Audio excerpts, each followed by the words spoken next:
Udah di-record nih. Bukaan deh. Iya. Maaf, ulang. Ayo.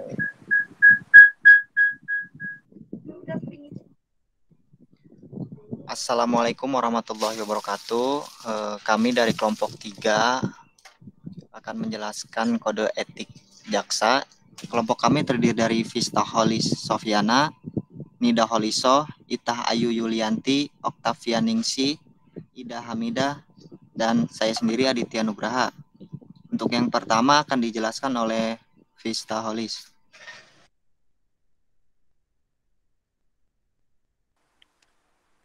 Pengertian etika. Etika bagi setiap profesi, termasuk profesi hukum, berkaitan dengan norma kehidupan antara manusia, yang sangat erat hubungannya dengan masalah hak asasi manusia atau human rights. Hak asasi manusia adalah hak dasar anugerah Tuhan yang melekat sejak lahir. Istilah etika berasal dari bahasa Yunani, dari kata etikos dengan etos yang berarti adat, kebiasaan, praktek. Macam-macam etika yang dilihat dari pendekatan dalam kajian ilmiah tentang moralitas. Yang pertama yaitu etika deskriptif adalah melukiskan tingkah laku moral dalam arti luas yang erat hubungannya dengan antropologi, sosiologi, dan psikologi dan bersandar pada ketiganya. Yang kedua yaitu etika normatif. Secara sistematis, berusaha menyajikan serta memberikan suatu sistem moral. Yang ketiga, metaetika berhubungan dengan etika normatif. Sampai taraf tertentu, etika normatif dan etika deskriptif mencakup juga kegiatan metaetika. Metaetika adalah studi tentang etika normatif. Metaetika biasa disebut etika analisis karena ia menganalisis. Yang kedua ada pengertian profesi. Pengertian profesi dapat dibedakan menjadi 3, yaitu yang pertama, profesi pada umumnya adalah pekerjaan yang dilakukan sebagai kegiatan pokok untuk menghasilkan nafkah hidup dan yang mengandalkan suatu keahlian yang khusus. Yang kedua yaitu profesi luhur atau profesi mulia adalah profesi yang pada hakikatnya merupakan suatu pelayanan pada manusia atau masyarakat.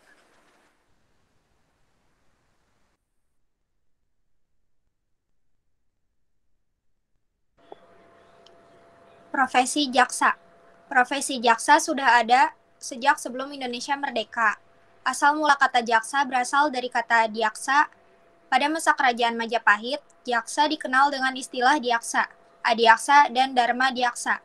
Peran diaksa sebagai pejabat negara yang bertugas untuk menangani masalah-masalah peradilan di bawah kekuasaan kerajaan Majapahit. Pati Gajah Mada selaku pejabat adiaksa. Selanjutnya ada kode etik profesi jaksa. Dalam dunia kejaksaan di Indonesia terdapat norma kode etik profesi jaksa yang disebut tata krama adiaksa, yaitu yang pertama, ada jaksa adalah insan yang beriman dan bertakwa kepada Tuhan Yang Maha Esa yang tercermin dari kepribadian yang utuh dalam pemahaman, penghayatan, dan pengamalan Pancasila. Kedua, jaksa yang cinta tanah air dan bangsa senantiasa mengamalkan dan melestarikan Pancasila serta secara aktif dan kreatif menjadi pelaku pembangunan hukum dalam mewujudkan masyarakat adil dan makmur yang berkeadilan. Yang ketiga, jaksa mengutamakan kepentingan masyarakat, bangsa, dan negara daripada kepentingan pribadi atau golongan. Yang keempat, jaksa mengakui adanya persamaan derajat, hak, dan kewajiban antara sesama pencari keadilan serta menjunjung tinggi asas praduga tak bersalah, di samping asas-asas hukum yang berlaku. Yang kelima, ada jaksa dalam melaksanakan tugas dan kewajiban melindungi kepentingan umum sesuai dengan peraturan perundang-undangan dengan mengindahkan norma-norma keagamaan, kesopanan, dan kesusilaan, serta menggali nilai-nilai kemanusiaan, hukum, dan keadilan yang hidup dalam masyarakat. Keenam, jaksa senantiasa berupaya meningkatkan kualitas pengabdiannya dengan mengindahkan disiplin ilmu hukum, memantapkan pengetahuan dan keahlian hukum, serta memperluas wawasan dengan mengikuti perkembangan dan kemajuan masyarakat. Yang ketujuh, ada jaksa berlaku adil dalam memberikan pelayanan kepada pencari keadilan. Yang kedelapan, jaksa dalam melaksanakan tugas dan kewajiban senantiasa memupuk serta mengembangkan kemampuan profesional, integritas pribadi, dan disiplin yang tinggi. Yang kesembilan, jaksa menghormati adat kebiasaan setempat yang tercermin dari sikap dan perilaku baik di dalam maupun di luar kedinasan. Kesepuluh, jaksa terbuka untuk menerima kebenaran, bersikap mawas diri, berani bertanggung jawab, dan dapat menjadi teladan di lingkungannya. 11.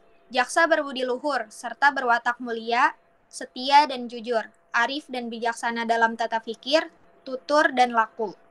Yang ke-12, jaksa wajib menghormati dan mematuhi kode etik jaksa serta mengamalkan secara nyata dalam lingkungan kedinasan maupun dalam pergaulan masyarakat.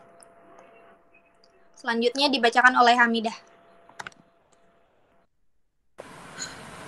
Kode etik jaksa serupa dengan kode etik profesi yang lain, mengandung nilai-nilai luhur dan ideal sebagai pedoman berperilaku dalam satu profesi, yang apabila nantinya dapat dijalankan sesuai dengan tujuan, akan melahirkan jaksa-jaksa yang memang mempunyai kualitas moral yang baik dalam melaksanakan tugasnya. Sehingga kehidupan peradilan di negara kita akan mengarah pada keberhasilan. Dalam rangka mewujudkan jaksa yang memiliki integritas kepribadian serta disiplin tinggi, guna melaksanakan tugas penegakan hukum dalam rangka mewujudkan keadilan dan kebenaran. Maka dikeluarkanlah Kode Perilaku Jaksa sebagaimana tertuang dalam Peraturan Jaksa Agung Republik Indonesia Perja nomor per/A/JA/07/07/2007 tanggal 12 Juli 2007. Dalam Kode Perilaku Jaksa antara lain disebut A. Kewajiban pasal 3. 1. Mentaati kaidah hukum, peraturan perundang-undangan, dan peraturan kedinasan yang berlaku. 2. Menghormati prinsip cepat, sederhana, biaya ringan, sesuai dengan asas peradilan yang diatur dalam KUHAP. 3. Berdasarkan pada keyakinan dan alat bukti yang sah untuk mencapai keadilan kebenaran. 4. Bersikap mandiri, bebas dari pengaruh, tekanan atau ancaman, opini publik secara langsung atau tidak langsung. 5. Bertindak secara objektif dan tidak memihak. 6. Memberitahukan dan atau memberikan hak-hak yang dimiliki oleh tersangka atau terdakwa maupun korban. 7. Membangun dan memelihara hubungan antara aparat penegak hukum dan mewujudkan sistem peradilan pidana terpadu. 8. Mengundurkan diri dari penanganan perkara yang mempunyai kepentingan pribadi atau keluarga, mempunyai hubungan pekerjaan, partai atau finansial, atau mempunyai nilai ekonomis secara langsung atau tidak langsung. 9. Menyimpan dan memegang rahasia sesuatu yang seharusnya dirahasiakan. 10. Menghormati kebebasan dan perbedaan pendapat sepanjang tidak melanggar ketentuan peraturan perundang-undangan. 11. Menghormati dan melindungi hak-hak asasi manusia dan hak-hak kebebasan sebagaimana yang tertera dalam peraturan perundang-undangan dan instrumen hak asasi manusia yang diterima secara universal. 12. Menanggapi kritik dengan arif dan bijaksana. 13. Bertanggung jawab secara internal dan berjenjang sesuai dengan prosedur yang ditetapkan. 14. Yang pemerintah dan aspirasi masyarakat tentang keadilan dan kebenaran.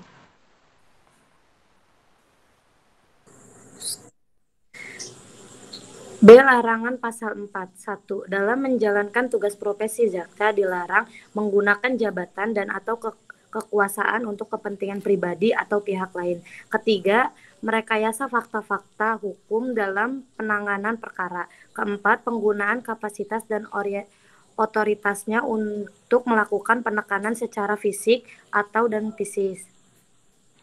5.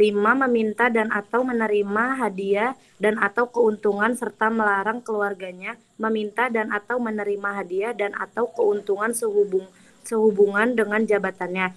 Keenam, menangani perkara yang mempunyai kepentingan pribadi atau keluarga atau mempunyai hubungan pekerjaan, partai atau finansial atau mempunyai nilai ekonomis secara langsung atau tidak langsung.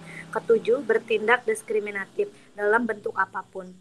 Kedelapan, membentuk opini publik yang dapat merugikan kepentingan kepenegakan hukum. Kesembilan, memberikan keterangan kepada publik kecuali keterbatas pada hal-hal teknis perkara yang ditangani.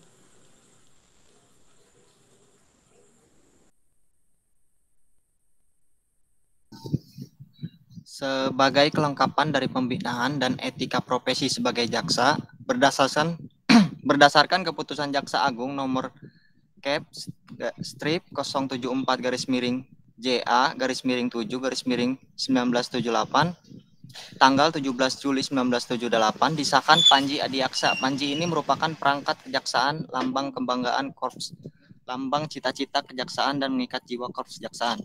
Pada Panji tersebut terdapat lambang korps kejaksaan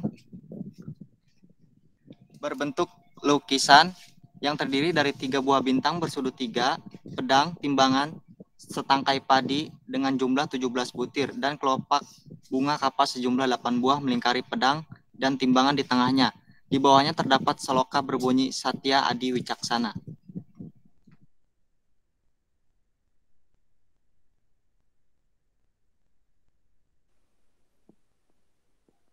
Bintang bersudut 3.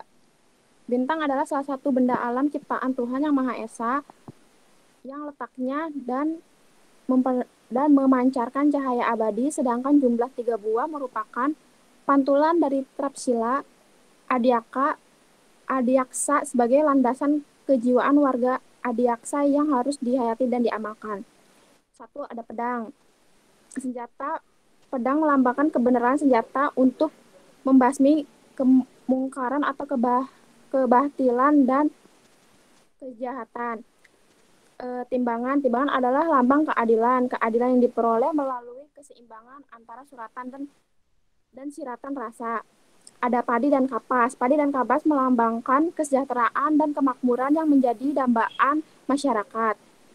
Ada seloka Satya Adi Wicaksana merupakan tapsila adiaksa yang menjadi landasan jiwa dan raihan cita-cita setiap warganya.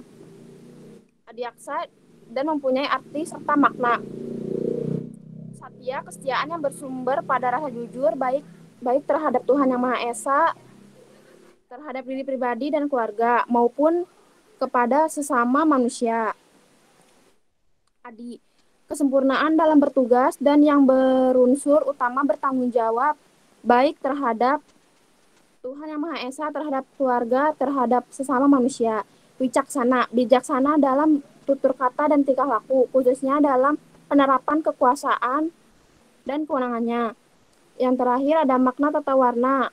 Warna kuning diartikan luhur, keluhurannya makna yang dikandung dalam gambar atau lukisan. Keluhuran yang dijadikan cita-cita. Warna hijau diberi arti tekun, ketekunan yang menjadi landasan pengajaran atau pengraihan cita-cita.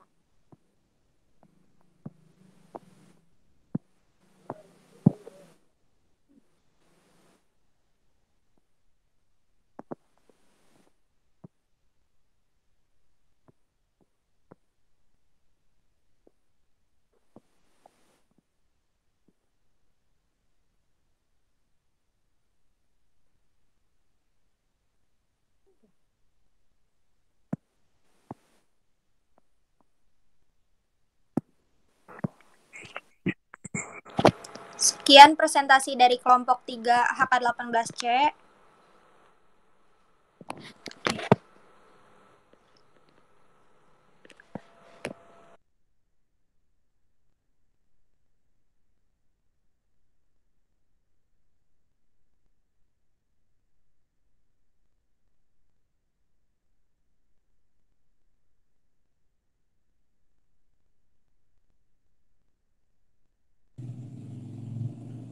Mohon maaf bila ada kesalahan atau kekurangan kata, mohon dimaklumi. Wabillahi taufiq wa hidayah. Wassalamualaikum warahmatullahi wabarakatuh.